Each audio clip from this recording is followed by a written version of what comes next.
بسم اللہ الرحمن الرحیم نحمده ونصلی ونسلم علی رسولہ الکریم اما بعد۔ میرے محترم دوستو عزیزو، آج الحمدللہ ہمارا 27ویں شب میں قرآن پاک پایہ تکمیل تک پہنچا ہے۔ اللہ تعالیٰ نے اپنے فضل سے مکمل قرآن پاک تراویح کی نماز میں پڑھنے اور سننے کی توفیق عطا فرمائی۔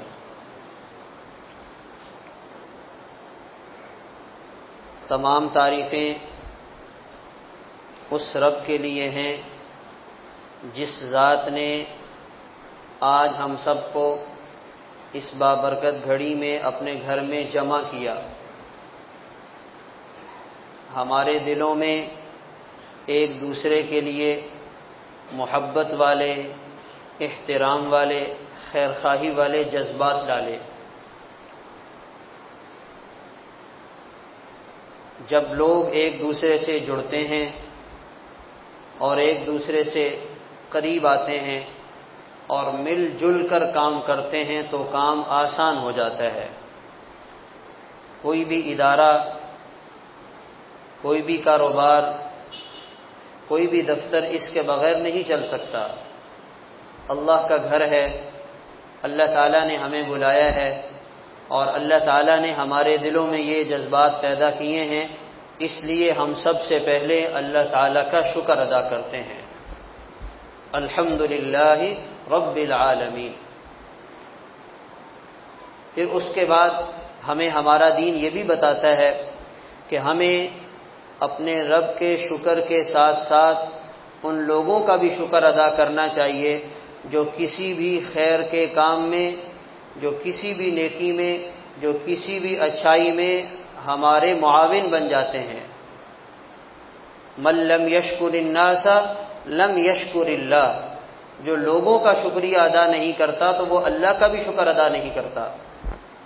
تو آپ حضرات نے جس محبت کے ساتھ، جس ذوق کے ساتھ اور جس اطمینان کے ساتھ تراویح میں کھڑے ہو کر قرآن پاک سنا، اس پر بھی آپ سب حضرات کا شکر ادا کرتے ہیں۔ الحمدللہ کوئی کسی قسم کا یہ مطالبہ سامنے نہیں آیا کہ جی وقت زیادہ لگ جاتا ہے، تھوڑا جلدی فارغ کر دیا جائے۔ یہ بات تو ضرور آئی ہے کہ وقت کو بڑھانا چاہیں تو بڑھا سکتے ہیں، مگر وقت گھٹانے کا مطالبہ نہیں آیا۔ اور ظاہر ہے جب ٹیم کے سب لوگ کسی کام میں معاون بن جاتے ہیں تو پھر کام کرنا بھی آسان ہوتا ہے۔ تو تھکاوٹ ختم ہو گئی، اجر باقی رہ گیا۔ تراویح کی نماز اور قرآن پاک تسلی اور اطمینان کے ساتھ پڑھ لیا گیا، مگر وہ جو تھکاوٹ تھی وہ اللہ تعالیٰ نے ساتھ ساتھ ختم فرما دی۔ اب ہمیں کسی قسم کی وہ تھکاوٹ جو روزانہ ہوا کرتی تھی ہمیں یاد بھی نہیں ہے۔ اس سے ہم اندازہ لگائیں کہ جو انسان اللہ تعالیٰ کو راضی کرنے کے لیے اللہ تعالیٰ کے احکامات کو زندہ کرتا ہے اور اسے اس میں مشقت اٹھانی پڑتی ہے اور وہ تھوڑی بہت تکلیف برداشت کر لیتا ہے، اللہ تعالیٰ اس سے کتنے راضی ہوتے ہوں گے۔ اور وہ لوگوں کی باتیں اور لوگوں کے طعنے تو وقت کے ساتھ ساتھ ختم ہو جاتے ہیں، مگر دین پر عمل کرنے والا، اللہ کے احکامات کی لاج رکھنے والا اجر و ثواب کے ساتھ ہمیشہ کامیاب ہو جاتا ہے۔ تو ہمیں نہ تو کسی کی مذمت کی پرواہ ہے، کوئی ہمیں برا بھلا کہہ رہا ہے، کوئی ہمارا مذاق اڑا رہا ہے، یا کوئی ہماری نیکی اور ہماری عبادت کی وجہ سے ہمیں باتیں سنا رہا ہے، کوئی بات نہیں، ہم اللہ تعالیٰ کی رضا کے لیے برداشت کریں گے۔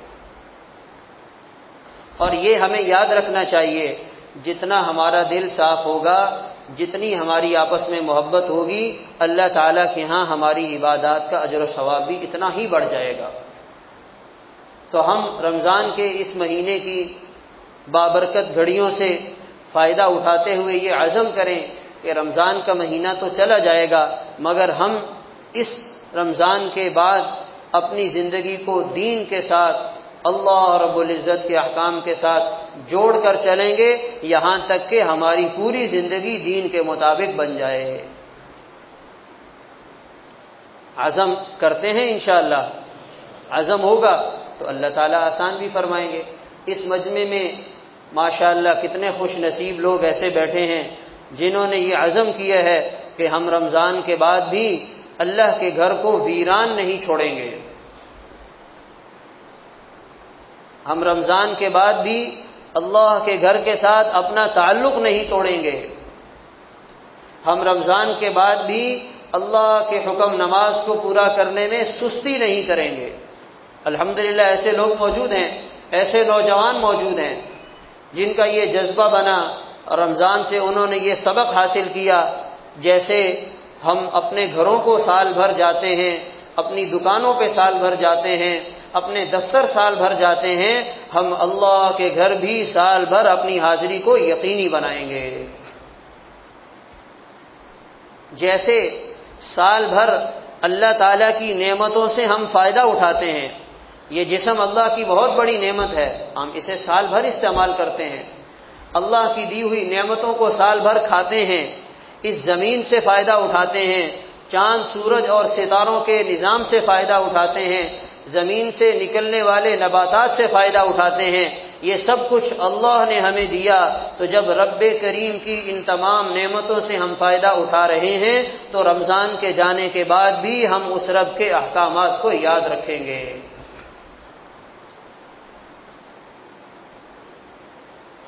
ہمت کرنی پڑے گی، کوشش کرنی پڑے گی۔ اب اس کے لیے یہ ضروری ہے کہ ہمارا مسجد کے ساتھ تعلق برقرار رہے۔ یہ مسجد اللہ کے گھر ہدایت کے مرکز ہیں۔ باہر کی دنیا میں شیطان نے گمراہی کے، الحاد کے اور بے دینی کے جال پھیلا رکھے ہیں۔ ہمارا نوجوان رات کو موبائل لے کر بیٹھتا ہے اور رات بھر اس میں کیسے کیسے لوگوں کے ساتھ رابطے میں رہتا ہے، جب صبح کرتا ہے تو اس کا حال یہ ہوتا ہے اگر اس سے کہا جائے اپنا ایمان چھوڑ دو تو وہ اس کے لیے بھی تیار ہو جائے۔ مسجد سے کٹا، ہدایت والے ماحول سے کٹا، اللہ کے گھر سے دور ہوا، نہ تو مسجد کا نقصان ہے، نہ اللہ کے گھر کا نقصان ہے، نہ اللہ کے دین کا نقصان ہے۔ اس مسجد میں جہاں آج ہم یہ 27ویں شب میں بیٹھ کر دین کی بات سن رہے ہیں، اللہ کی بڑائی اور عظمت کا تذکرہ کر رہے ہیں، کتنے ہمارے بڑے بوڑھے، ہمارے بزرگ، ہمارے خاندان کے سربراہ یہاں آیا کرتے تھے، یہاں بیٹھا کرتے تھے، یہاں حاضری دیا کرتے تھے، یہاں عبادت کیا کرتے تھے، آج وہ دنیا سے چلے گئے اور ہمیشہ کے لیے سرخرو ہو گئے۔ جن کا مسجد سے ربط رہا، تعلق رہا، اللہ کے گھر حاضری لگاتے رہے، اللہ تعالیٰ ان سے کتنے خوش ہوئے ہوں گے۔ اور ہمارے وہ مسلمان بھائی جن کا مسجد سے تعلق نہیں ہوتا، ان کا جب جنازہ آتا ہے تو ہمیں پوچھنا پڑتا ہے یہ صاحب کون ہے؟ پتہ چلتا ہے یہ آپ کی مسجد کے ساتھ دوسری گلی میں رہتے ہیں۔ وہ لوگ جن کا مسجد آنا جانا نہیں ہوتا، جب ان کا جنازہ یہاں آتا ہے، صف اول میں کھڑے ہونے والے نمازی پوچھتے ہیں امام صاحب یہ کون تھے؟ محلے والے بھی ان کو نہیں جانتے۔ کتنے بڑے نقصان کی بات ہے۔ یہ مسجد وہ مقدس اور بابرکت جگہ ہے جہاں سے مرنے کے بعد بھی انسان حاضری لگا کے قبر میں اترتا ہے۔ تو کیا ہی اچھا ہے اپنے پاؤں سے چل کے خود آنا شروع ہو جائے، 4 لوگ کندھے پہ اٹھا کے لائیں اور میت کی چارپائی میں لاد کر لایا جائے۔ اس سے اچھا ہے کہ اپنی خوشی سے اپنی جوانی میں، اپنی صحت میں، اپنی زندگی میں اللہ کے گھر آنا جانا ایسا لگا رہا کہ جب یہاں سے جنازہ اٹھے تو پتہ چلے کہ یہ اللہ کے گھر سے محبت کرنے والا تھا۔ تو اس لیے اپنے دین کو محفوظ رکھنے کے لیے مسجد سے جڑنا ضروری ہے۔ اب چونکہ ہماری آپ حضرات کے ساتھ ایک دین کی نسبت سے ملاقات رہتی ہے، ہمارا کوئی دنیاوی مفاد وابستہ نہیں ہے، تو اگر آپ مسجد آ کر مسجد کے امام سے جڑیں گے تو آپ کے دین میں ترقی ہوگی۔ یہ اس لیے نہیں کہ امام سے ملنے والوں کی تعداد بڑھ جائے، امام صاحب چاہتے ہیں کہ لائن لگے اور لوگ مجھ سے مصافحہ کرتے رہیں، اس سے امام صاحب کو کچھ بھی نہیں ملے گا۔ ہم اگر اپنے محلے کی مسجد کے امام کے ساتھ نہیں جڑ رہے، اگر ہمارا اپنے محلے کی مسجد کے امام سے تعلق نہیں ہے تو پھر ہمارے دین کا کیا بنے گا؟ کوئی اور ایسا ہمارے محلے میں اگر ہم متبادل شخص موجود ہے تو اچھی بات ہے، وہاں سے ہم فائدہ اٹھائیں، مگر چونکہ محلے میں امام کا اپنے نمازیوں کے ساتھ ایک تعلق ہوتا ہے، ایک ربط ہوتا ہے، تو اگر ہم اپنے محلے کے امام سے کٹ جائیں گے اور ہم اس سے نہیں ملیں گے تو امام صاحب کو تو نہیں پتا کہ کون کہاں رہ رہا ہے، کون کہاں جا رہا ہے، مگر اس میں ہمارے دین کا نقصان ہے۔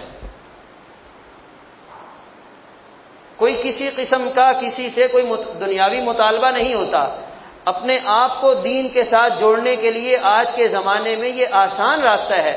اگر ہم آپ سے کہیں کہ آپ 2 مہینے کے لیے اپنا گھر بار چھوڑ کر کسی دوسرے شہر دین سیکھنے کے لیے چلے جائیں، آپ کہیں گے امام صاحب یہ تو بہت مشکل کام ہے، ہم تو ملازمت پیشہ لوگ ہیں، ہم نہیں جا سکتے۔ اگر آپ سے کہا جائے آپ اپنا شہر چھوڑ کر 6 مہینے کے لیے کسی دوسرے شہر چلے جائیں تاکہ وہاں سے دین سیکھ کر آ جائیں، آپ کہیں گے امام صاحب یہ تو مشکل کام ہے۔ تو ہم تو آپ کو وہ کام بتا رہے ہیں جو آپ کر سکتے ہیں۔ تو ہم اپنی مسجد سے بھی ربط رکھیں، اپنے امام کے ساتھ بھی ربط رکھیں، اور اپنے دین کے مسائل کو پوچھ کر چلنے والے بن جائیں۔ ہمارے خاندان کا ڈاکٹر ہوتا ہے، ہمارے خاندان کا قانون دان ہوتا ہے، ہم اپنے خاندان کے لیے اور معاملات چلانے کے لیے ایسے خاص کاریگر ان کے ساتھ رابطے میں رہتے ہیں، تو بھائی ہمارے گھر کے دینی معاملات کو چلانے کے لیے بھی تو ہمیں کسی فرد کی ضرورت ہے۔ اگر ہمارا ڈاکٹر سے تعلق نہ ہو، اگر ہم اپنے ڈاکٹر کے پاس جانا چھوڑ دیں تو اس سے ہمارا نقصان یہ ہوگا کہ ہماری صحت خطرے میں پڑ جائے گی۔ اگر ہم اپنے کسی روحانی معالج کے ساتھ اور دینی پیشوا کے ساتھ نہیں جڑیں گے تو ہمارے دین کا نقصان ہو جائے گا۔ تو اس لیے بھائی ہم آپ سے درخواست کرتے ہیں کہ ہم اپنے آپ کو اللہ کے اس گھر کے ساتھ جوڑ کر رکھیں۔ اس کے بعد اگلی بات، یہ جو زندگی اللہ تعالیٰ نے ہمیں دی ہے یہ ایک امانت ہے۔ یہ جسم جو اللہ تعالیٰ نے ہمیں دیا ہے یہ ایک امانت ہے۔ جو مال اللہ تعالیٰ نے ہمیں دیا ہے یہ ایک امانت ہے۔ جو دنیا کی دیگر نعمتیں ہمیں اللہ تعالیٰ نے دی ہیں یہ ایک امانت ہیں۔ آپ اپنی کوئی چیز کسی کو دیتے ہیں، آپ جب اس سے واپس لیتے ہیں آپ اس کے بارے میں پوچھتے ہیں کہ آپ نے اس کا کتنا خیال رکھا۔ ایک ادارہ اپنے ملازم کو گاڑی دیتا ہے، وہ اس سے پوچھتا ہے کہ تم نے اس امانت کا کتنا خیال رکھا۔ کوئی کسی کو عاریتاً چیز دیتا ہے، وہ واپس لیتے ہوئے دیکھتا ہے کہ اس نے میری چیز کو کہیں نقصان تو نہیں پہنچایا۔ اللہ تعالیٰ فرماتے ہیں ثم لتسألن يومئذ عن النعیم، اللہ تعالیٰ تم سے قیامت کے دن ان تمام نعمتوں کے بارے میں پوچھیں گے جو دنیا میں بطور امانت تمہیں دی گئیں۔ آج جو ہمارا ذہن بنا ہوا ہے کہ ہماری مرضی ہے، ہم جیسے چاہیں رہیں، ہم جیسے چاہیں کھائیں، ہم جیسے چاہیں کاروبار کریں، ہم جیسے چاہیں اپنے فنکشن کریں، یہ ہمارا خیال سراسر شیطان کے دھوکے میں آنے والی بات ہے۔ تو امانت میں اللہ کے احکامات کو جو پورا کریں گے اللہ تعالیٰ ان سے راضی ہوں گے۔ آج ہم نے دنیا کی زندگی کو اصل زندگی سمجھ لیا، ہم نے اس دنیا کی زندگی کو جنت بنانے کی کوشش کی، ہم نے اس دنیا کی زندگی میں ہر خواہش کو پورا کرنا اپنی زندگی کا نصب العین بنا لیا۔ ہم سے یہ غلطی ہوئی، اللہ تعالیٰ نے اسے رہنے کی جگہ نہیں بنایا، اللہ تعالیٰ نے اسے مسافر خانہ بنایا ہے۔ 60 سال لگا دیتے ہیں دنیا کی اس مختصر سی زندگی کو بنانے کے لیے۔ 25 سال تک پڑھتے رہے، تعلیم حاصل کرتے رہے، پھر نوکری میں چلے گئے، پھر نوکری کی، کاروبار کیا، 25 سال کمایا، ایک مکان بنا لیا، 2-4 کمرے بنا لیے، رہنے کے لیے چھت بنا لی، اپنا گھر تیار کر لیا۔ اب جب رہنے کے دن آتے ہیں، اللہ تعالیٰ کی طرف سے حکم آ جاتا ہے، اے میرے بندے اب یہ چھوڑ کر میرے پاس آ جا۔ بندہ کہتا ہے یا اللہ ابھی تو رہنے کے دن آئے تھے، آپ نے بلا لیا، یہ کیا بات ہے؟ اللہ تعالیٰ فرماتے ہیں کہ ہم نے یہ رہنے کی جگہ ہی نہیں بنائی، اگر یہ رہنے کی جگہ ہوتی تو ہم آپ کو یہی رہنے دیتے، یہ ہم نے رہنے کی جگہ نہیں بنائی۔ حضرت ابن عباس رضی اللہ تعالیٰ عنہ کے والد کا انتقال ہوا، غمزدہ اور پریشان تھے۔ ایک دیہاتی ملنے کے لیے، تعزیت کرنے کے لیے آیا، تو وہ دیہاتی کہنے لگا آپ پریشان نہ ہو، آپ کے ابا جس جگہ چلے گئے، آپ کے پاس اگر وہ موجود رہتے، آپ ان کی جتنی بھی خدمت کر لیتے، آپ انہیں وہ سہولتیں فراہم نہ کر پاتے جو انہیں اس جگہ ملیں گی جہاں وہ چلے گئے۔ اور اگر وہ زندہ رہتے اور ابھی جو آپ صبر کر رہے ہیں آپ کو یہ صبر نہ کرنا پڑتا، تو ان کے زندہ رہنے کی وجہ سے صبر سے محرومی پر، وہ جو اجر و ثواب صبر کرنے پر آپ کو مل رہا تھا، آپ صبر سے محروم ہو جاتے، وہ اجر و ثواب آپ کو نہ ملتا۔ تو جانے والے کا بھی نقصان نہیں اور رہنے والے کا بھی نقصان نہیں۔ تو اللہ تعالیٰ نے اس جہاں کو رہنے کی جگہ ہی نہیں بنایا، ضرورتیں پوری کرنی ہے، اللہ تعالیٰ اچھے انداز میں پوری کروا دیں، اللہ کا احسان ہے۔ اگر کچھ کمی بیشی رہ جائے اپنے گھر والوں کو سمجھائیں، اللہ تعالیٰ اسے جنت میں پورا فرما دیں گے۔ تو اس لیے ہم نے اپنی اس زندگی کو ایک امانت سمجھ کر گزارنا ہے اور اپنے گناہوں سے روز کے روز معافی مانگنی ہے، سچے دل سے توبہ کرنی ہے۔ اللہ تعالیٰ بڑے غفور الرحیم ہیں، اپنے بندوں کے گناہوں کو معاف کرنے والے ہیں۔ اللہ تعالیٰ کی بخشش اور اللہ کی مغفرت کی کیا انتہا ہے، ہم تصور بھی نہیں کر سکتے۔ حدیث پاک میں آتا ہے اللہ تعالیٰ کی رحمت کے 100 حصے ہیں، 100 حصوں میں سے اللہ تعالیٰ نے ایک حصہ زمین پر اتارا ہے، اور اس کی وجہ سے لوگ ایک دوسرے پر ترس کھاتے ہیں، چرند پرند ایک دوسرے پہ ترس کھاتے ہیں، جانور ایک دوسرے پہ ترس کھاتے ہیں، اور 99 حصے اللہ تعالیٰ نے ابھی تک اپنے پاس روک رکھے ہیں۔ جب قیامت کا دن ہوگا اللہ تعالیٰ اپنی رحمت کے وہ 99 حصے ظاہر فرمائیں گے، اور جو اللہ کی بخشش کے فیصلے ہوں گے شیطان کو بھی امید لگ جائے گی شاید میری بھی بخشش ہو جائے گی۔ وَرَحْمَتِي وَسِعَتْ كُلَّ شَيْءٍ، اللہ تعالیٰ قرآن میں فرماتے ہیں کہ میری رحمت ہر چیز کو شامل ہے۔ ایک دفعہ ایک دیہاتی مسجد نبوی میں آیا، اس نے دعا مانگی، اللہم اغفر لی ولی محمد، یا اللہ میری مغفرت فرما اور محمد صلی اللہ علیہ وسلم کی مغفرت فرما اور کسی کی نہ فرما۔ آپ سن رہے تھے، آپ نے فرمایا لقد حجرت واسعا، اے اللہ کے بندے یہ تو نے کیسی دعا مانگی ہے، اللہ کی اتنی وسیع رحمت کو اتنا بند کر دیا۔ لقد حجرت واسعا۔ سیدنا ابراہیم علیہ السلام مہمانوں کو کھانا کھلاتے تھے، ایک دفعہ ایک مہمان کو اپنے ساتھ پکڑ کر لے آئے، دسترخوان پر کھانے کے لیے بٹھایا اور اس سے کہا بسم اللہ پڑھو اور کھانا شروع کرو۔ وہ کہنے لگا بسم اللہ نہیں پڑھتا، میں تو مجوسی ہوں۔ ابراہیم علیہ السلام نے فرمایا اگر بسم اللہ نہیں پڑھتے تو میں کھانا بھی نہیں کھلاؤں گا، یہاں سے چلے جاؤ۔ وہ چلا گیا، اللہ کی طرف سے وحی آ گئی، اے ابراہیم یہ شخص 70 سال سے ہمارا نام نہیں لے رہا، اور ہم نے 70 سال سے اسے کھانا کھلایا اور اسے ہم نے بھوکا نہیں رہنے دیا، تیرے سامنے ایک دفعہ ہمارا نام نہیں لیا، تو نے اپنے دسترخوان سے اٹھا دیا۔ ابراہیم علیہ السلام دوڑے اور اس مجوسی کے پیچھے گئے، اسے تلاش کیا، وہ حیران رہ گیا، ابھی تو آپ نے اٹھا دیا تھا۔ کہنے لگے اللہ کی طرف سے ڈانٹ آئی ہے، اللہ تعالیٰ نے تنبیہ کی ہے، اور اللہ تعالیٰ یہ فرما رہے ہیں۔ وہ کہنے لگا میرا رب اتنا کریم اور رحیم ہے، کلمہ پڑھ کر مسلمان ہو گیا۔ تو اللہ کی رحمت بہت وسیع ہے۔ بت کی پوجا کرنے والا اور یا صنم اور یا صنم کی صدا لگانے والا سالوں بت کی پوجا کرتا رہا، ایک دفعہ غلطی سے منہ سے نکل گیا یا صمد، آواز آئی لبیک یا عبدی، اے میرے بندے کیا چاہتا ہے؟